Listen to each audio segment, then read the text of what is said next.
The sound of laughter cut through the room like a blade.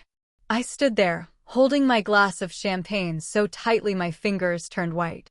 My brother, Dylan, stood at the center of the crowd, tall and confident, every bit the golden child our family adored.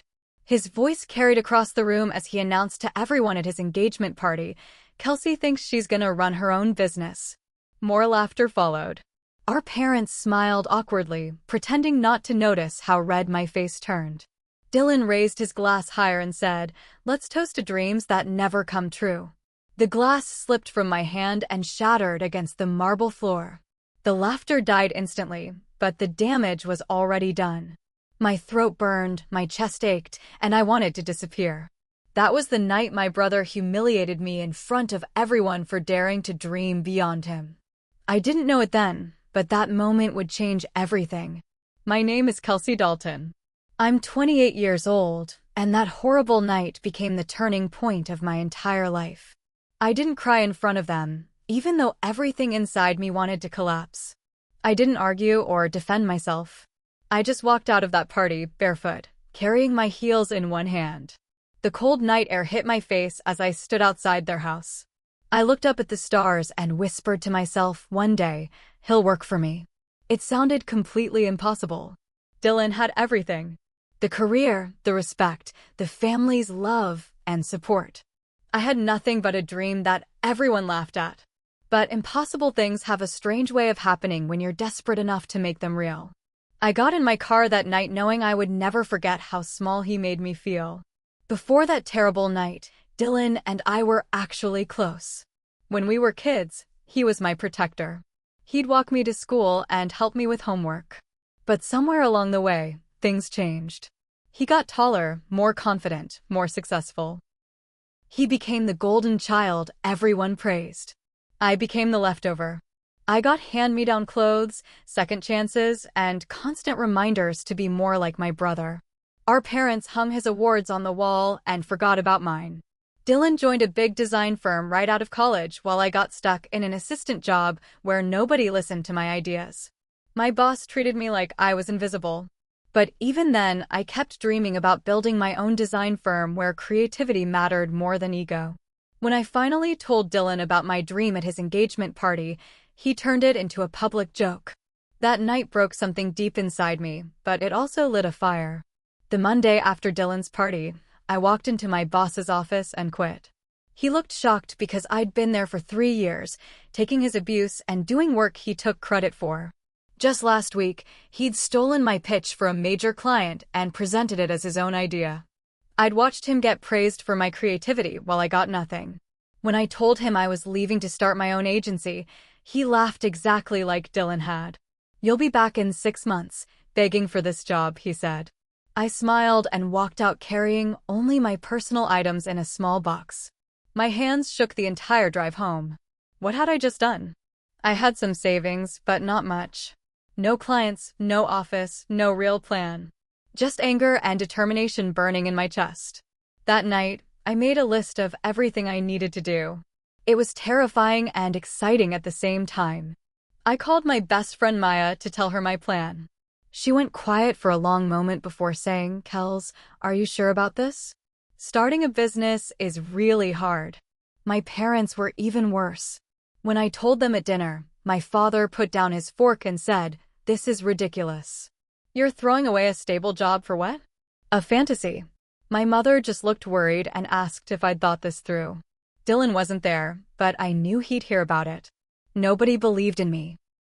Not my family, not my friends, not even my own reflection some days. They all thought I was being impulsive and stupid. My father's final words that night still echo in my mind. "You'll come crawling back within a year, and we'll all pretend this never happened." I left their house feeling more alone than ever. But I also felt something else. Determination. Pure, stubborn determination. I used my savings to rent a tiny studio space above a coffee shop. The ceiling leaked when it rained, and the heater barely worked, but it was mine. I spent 2 weeks setting up a cheap desk, a used computer, and business cards I designed myself. Then came the hard part, finding clients. I sent emails to every business I could find. I made cold calls until my voice went hoarse. I attended networking events where people looked at my card and threw it away. Rejection after rejection piled up like bricks, building a wall between me and success. One potential client told me I was too young.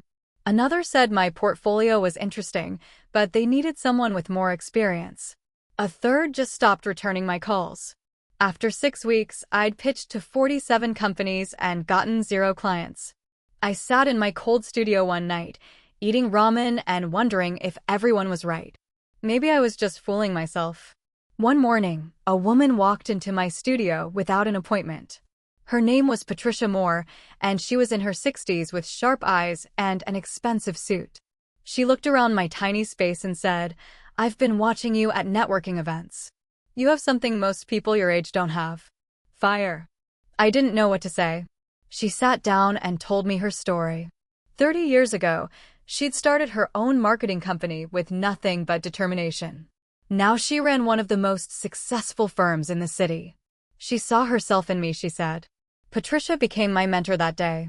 She taught me how to refine my pitches, protect my ideas legally, and present myself with confidence. She introduced me to people who mattered and showed me that success wasn't about being the loudest person in the room. It was about being the most prepared.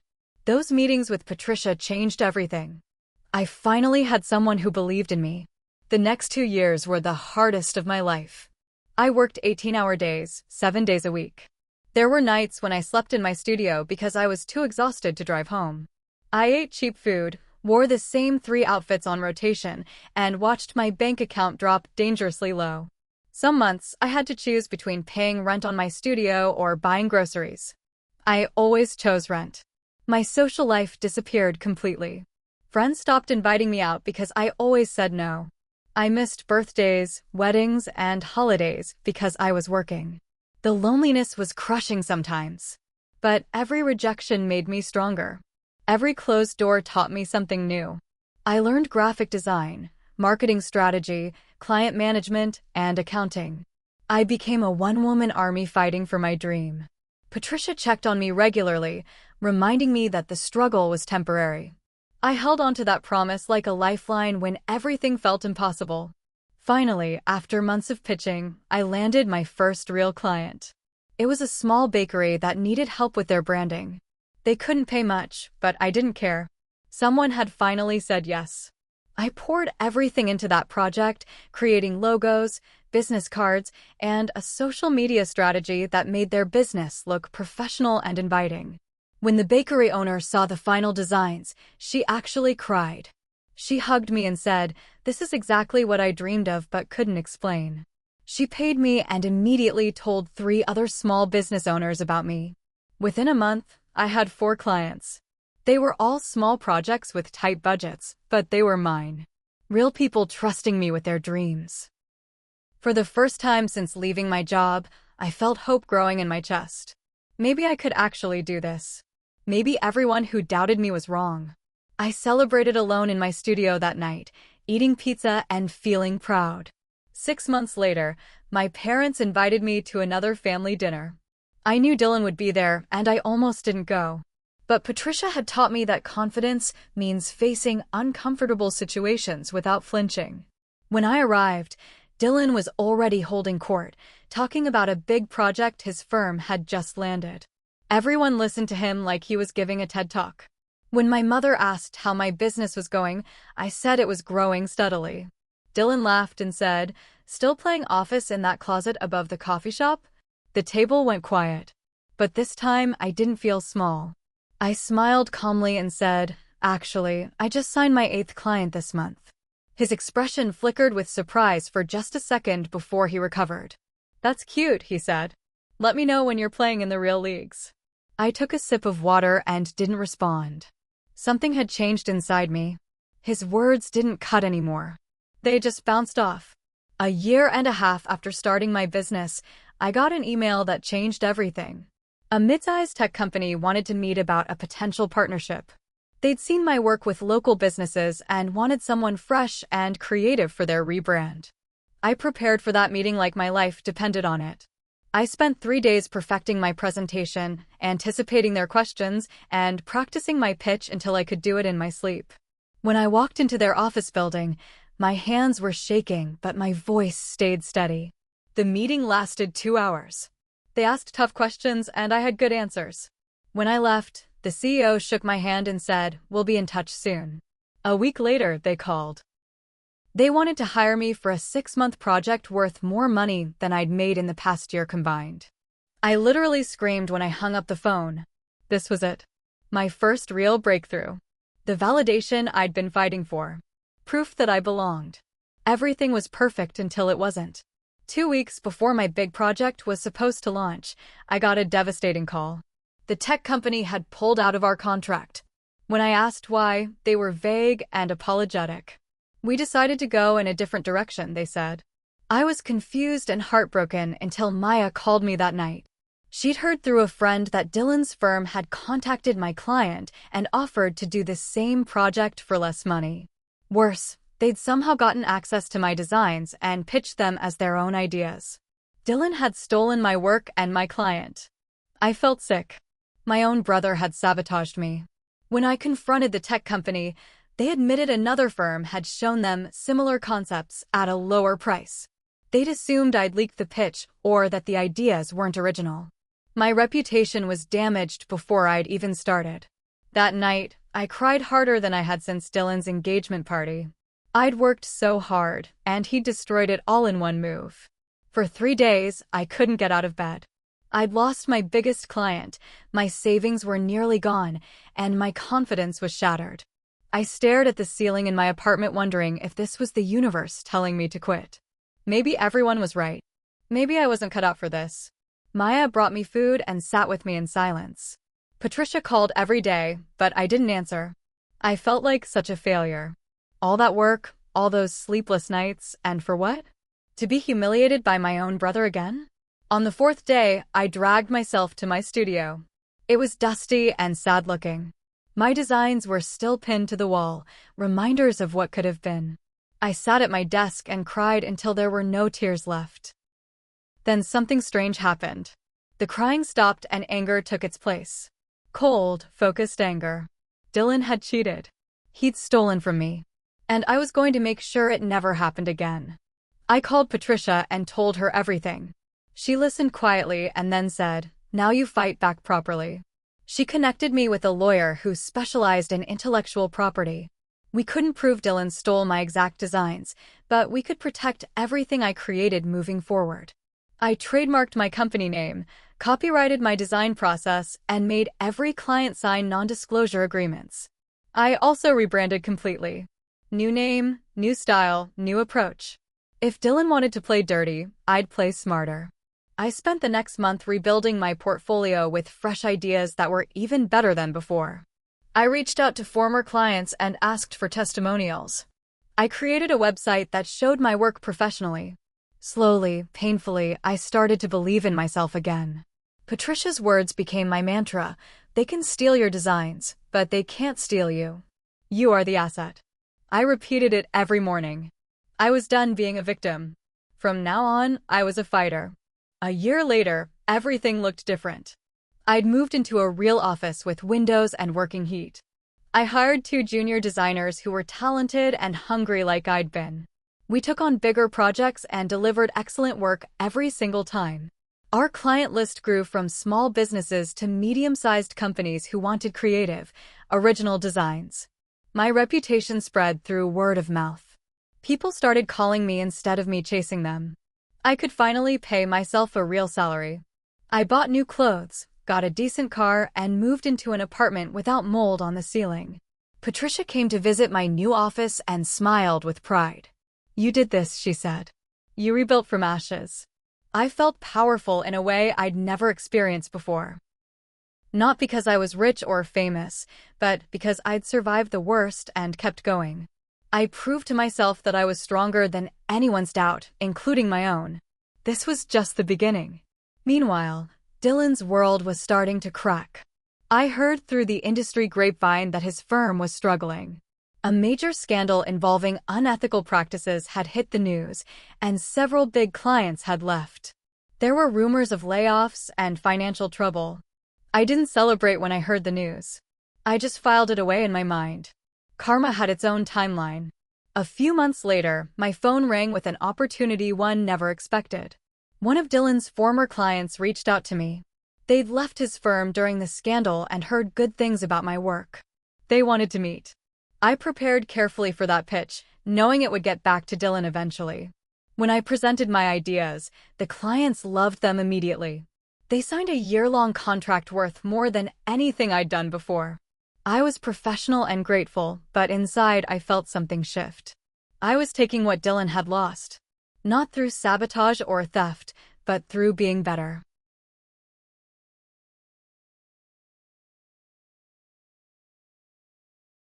The news spread fast. Within weeks, Dylan heard that I'd won over one of his former major accounts. Maya told me he'd called some mutual friends, furious and accusing me of poaching his clients. I hadn't poached anyone. They'd come to me because his firm was falling apart and mine was rising. But Dylan couldn't accept that. To him, my success had to be about hurting him rather than about my own merit. I didn't respond to any of his indirect messages. I just kept working. More clients came. My team grew to 5 people. We moved to an even bigger office. I started getting invited to speak at design conferences. Magazine articles mentioned my company as one to watch. Everything I'd dreamed about during those dark nights in my tiny studio was coming true. And the best part? I'd earned every bit of it honestly. No shortcuts, no stolen ideas, no sabotage. Just hard work and resilience. The satisfaction was indescribable. At the next family dinner, the atmosphere was completely different. My parents actually asked detailed questions about my business. My mother mentioned me to her friends. My father, who'd once told me I'd come crawling back, now talked about his daughter, the entrepreneur. Dylan sat quietly through most of dinner, barely eating. His engagement had ended months ago, I'd heard, and his career was clearly struggling. He looked tired and smaller somehow. When my mother praised my recent magazine feature, Dylan forced a smile and said, "That's great, Kels. Really happy for you." But his eyes told a different story. He was seething underneath that fake happiness. I felt no joy in his struggle, but I also felt no guilt. I'd offered him nothing but honesty about my dreams, and he'd offered me public humiliation. Now the tables had turned naturally, through the consequences of his own choices. I didn't gloat. I simply existed successfully, and that was enough. 6 months later, I received a call that felt like destiny. An investment group was liquidating assets from struggling firms, including Dylan's company. They were offering me the chance to acquire what remained.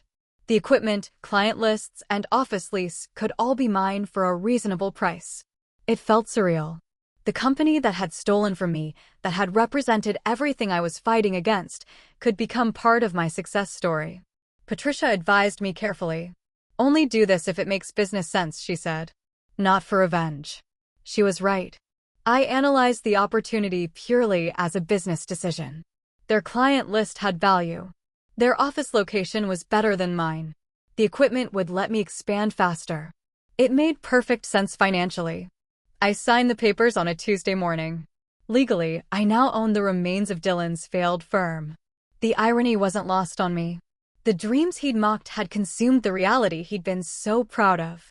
The week after the acquisition, something unexpected happened. My HR director came to my office looking uncomfortable. "We have an application I think you should see," she said, handing me a resume. The name at the top made my heart skip. Dylan Dalton. My brother had applied for a design position at my company. I stared at the paper in disbelief. This had to be a joke. But it wasn't. Dylan was unemployed and desperate. He'd applied to dozens of places, including mine, probably not realizing I'd see his application personally. My HR director asked what I wanted to do. Every instinct screamed to reject it immediately. To let him feel the sting of rejection like I'd felt so many times. But Patricia's voice echoed in my mind. The best revenge is success, not cruelty. I thought about it for 3 days. Finally, I made my decision. "Schedule an interview," I told my HR director. "I'll see him myself." Her eyes widened in surprise, but she nodded and made the arrangements. This would be interesting. The day of Dylan's interview, I dressed in my best suit and prepared mentally. I wasn't doing this to humiliate him. I was doing this to prove something to myself.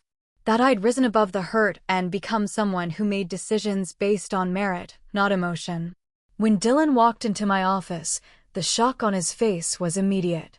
He'd clearly expected to meet with HR, not his little sister sitting behind a massive desk in a corner office with a view.